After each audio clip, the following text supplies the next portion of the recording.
Front foot पर खेल रहे थे योगी बाबा, पर्दे के पीछे से शिवपाल यादव ने कर दिया बड़ा खेल। शाह की रणनीति को कर दिया फेल, मोदी भी सिर्फ देखते रह गए। बीजेपी के नेता ने थामा सपा का हाथ, गिरने लगे इतने इस्तीफे कि फूलने लगे सभी के हाथ पांव। सच साबित हुआ योगी का डर, जिसके बारे में सोचा भी नहीं था वही हुआ। बीजेपी को जिस बात का डर सता रहा था आखिरकार वही हो गया। उत्तर प्रदेश की सियासत में हवा बदल रही है और इस बार तूफान का नाम है अखिलेश यादव। 2024 के लोकसभा चुनाव में समाजवादी पार्टी ने 37 सीटें जीतकर बीजेपी को करारा झटका दिया था, लेकिन वो तो सिर्फ शुरुआत थी। अब पर्दे के पीछे से चाचा शिवपाल यादव ने तगड़ा खेल कर दिया है, बीजेपी को कमजोर और सपा को मजबूत कर दिया है। कैसे बीजेपी को कमजोर किया गया उसकी पूरी सियासी कहानी आपको बताते हैं। दरअसल पिछले कुछ महीनों में सपा का कुनबा तेजी से बढ़ रहा है। बीजेपी, बसपा, कांग्रेस और राष्ट्रीय लोकदल आरएलडी जैसे दलों के बड़े बड़े नेता अपने समर्थकों के साथ अखिलेश यादव के पास आ रहे हैं। इनमें सबसे बड़ा नाम है बदरुद्दीन खान का, जो राज्यसभा तक जा चुके हैं। इसके अलावा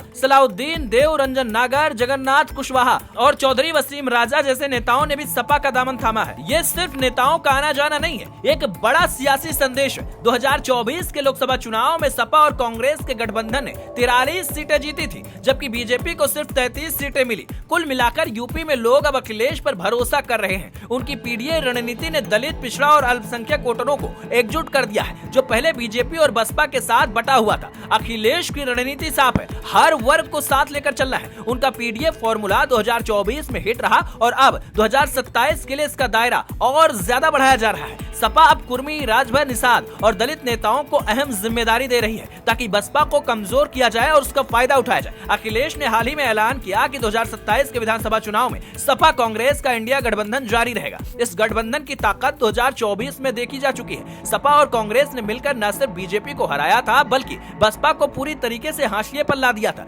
बसपा को एक भी सीट नहीं मिली और मायावती का वोट बैंक अब सपा की ओर खिसक रहा है और अखिलेश यादव इस मौके को भुनाएंगे। वो संगठन को मजबूत करने के लिए नए जिला अध्यक्ष नियुक्त कर रहे हैं और कार्यकर्ताओं में जोश भर रहे हैं। बीजेपी के लिए सब किसी बुरे सपने से कम नहीं है। योगी आदित्यनाथ और बीजेपी के बड़े बड़े नेता हैरान हैं, क्योंकि उनकी पार्टी में टूट का खतरा बढ़ रहा है। सपा में शामिल होने वाले नेताओं में कई ऐसे हैं जो पहले बीजेपी के वोट बैंक को मजबूत करते थे, जैसे कि राजभर और पासी समुदाय के नेता, जो अब सपा के साथ आ गए हैं। अगर ये सिलसिला जारी रहा तो एनडीए में फूट पड़ सकती है, जो पीएम मोदी के लिए भी भारी नुकसानदायक होगी। लेकिन जो कुछ बीजेपी को झटका लग रहा है, उसके पीछे की सियासी कहानी चाचा शिवपाल यादव तैयार कर रहे हैं। शिवपाल यादव पर्दे के पीछे से सपा को मजबूत कर रहे हैं। वो नए नेताओं को जोड़ने और संगठन को एकजुट रखने में जुटे हैं। उनका मकसद साफ है, 2027 में अखिलेश यादव को यूपी का अगला मुख्यमंत्री बनाना है। शिवपाल यादव की अनुभवी रणनीति और अखिलेश का युवा जोश ही बीजेपी को काफी खतरा है। 2027 का विधानसभा चुनाव अभी दूर है, लेकिन सपा ने अभी से कमर कस ली है। अखिलेश का दावा है कि सपा की सरकार बननी तय है। उनकी रणनीति, गठबंधन की ताकत और नए नेताओं का साथ उन्हें बीजेपी पर भारी पड़ने वाला है।